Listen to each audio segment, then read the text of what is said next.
Hello, নমস্কার বন্ধুরা, good morning. তোমরা সবাই কেমন আছো? তো আজকে দেখো আমি সকাল সকাল রেডি হয়ে যাচ্ছি। কেন বলো তো? আজকে গণেশ পূজা রয়েছে, তার জন্য রেডি হয়ে যাচ্ছি। তো এখন যাব গণেশ পূজার জন্য, মন্দিরে যাব, আমার হাজব্যান্ডের অফিসের মন্দিরে। ওখানে পূজা পাঠ চলবে, তো ওখানে যাওয়ার জন্য রেডি হয়ে গেছি। এই চলেছি, দেখো মন্দিরেও পৌঁছে গেছি।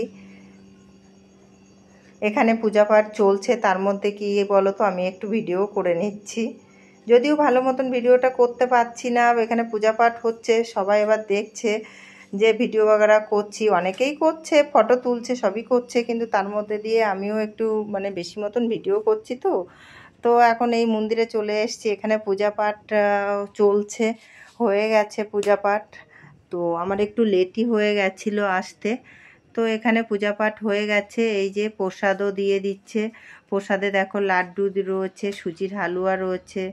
প্রসাদ নেওয়া হয়ে গেছে, নিয়ে আবার গাড়িতে উঠেও পড়েছি, ঘরেতে চলে যাচ্ছি। আবার কিন্তু বিকালে আবার আসতে হবে, তার জন্য আবার যে 2-1 ঘন্টা ঘরে থেকে আবার বিকালবেলাতে আবার চলে আসবো মন্দিরে। কেননা বিকালে রয়েছে, সন্ধ্যার সময় রয়েছে, সন্ধ্যা আরতি রয়েছে গণপতি পাপার ওখানে। তো তার জন্য আবার এই রেডি হয়ে গেছি সন্ধ্যাবেলায় যাওয়ার জন্য।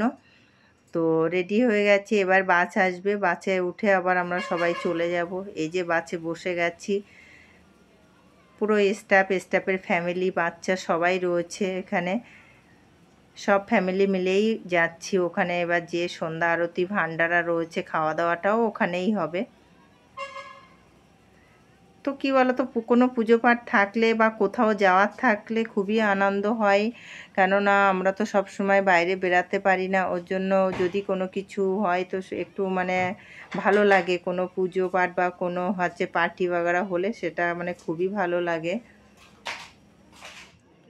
তো এখন এই সন্ধ্যা আরতির জন্য ব্রাহ্মণ সব কিছু তৈরি করে নিয়েছে, রেডি করে নিয়েছে। এই একে একে এবার সব ওই আরতি করবে।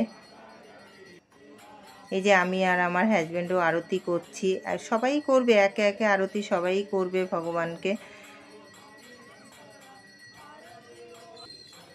এবার আমার শাশুড়ি মাও করছে আরতি।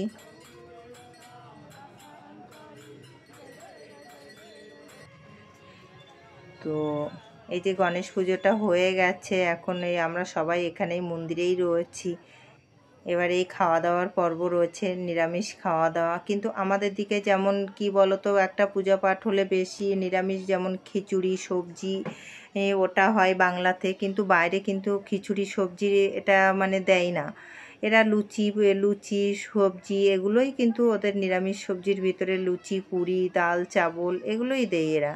তো ওটাই দেবে এখানেও, কেননা খিচুড়িটা তো আমাদের ওখানে খুবই ভালো লাগে। পুজোতে খিচুড়িটা হলে পুজোর খিচুড়িটাও যেন আরও টেস্টি হয়। ওখানে বাড়িতে রান্না করে খেলে যতটা টেস্ট না আসে, কোনো পুজোর বাড়িতে, কোনো কালী পুজো বা কোনো পুজোর ওকেশনে খিচুড়িটা যেন বেশি টেস্টি হয় বাংলাতে। তো আর এখানে দেখো পুরি দিয়ে গেছে, ভাত দিচ্ছে, ওখানে সিমুই দিয়ে গেছে, ডাল দিচ্ছে।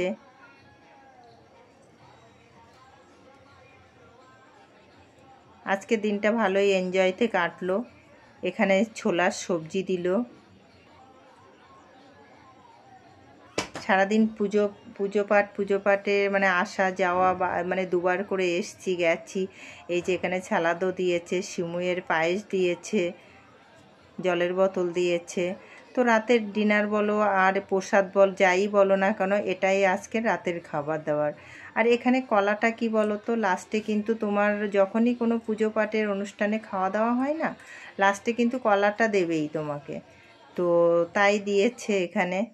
তো এখন হয়ে গেছে প্রায়, আমাদের এই খেতে বসে গেছি, প্রায় এই খাওয়া দাওয়া শেষের দিকে হতে চলেছে সবার। তো তো তোমরা পুজোতে কেমন এনজয় করছো আমাকেও কমেন্টসে জানাবে। আর আমি তো আজকে ভীষণই এনজয় করলাম। তো আজকের দিনটা আমার ভালোই কেটেছে। তো যদি তোমাদের আমার এই ভিডিওটা ভালো লাগে, তাহলে লাইক সাবস্ক্রাইব করতে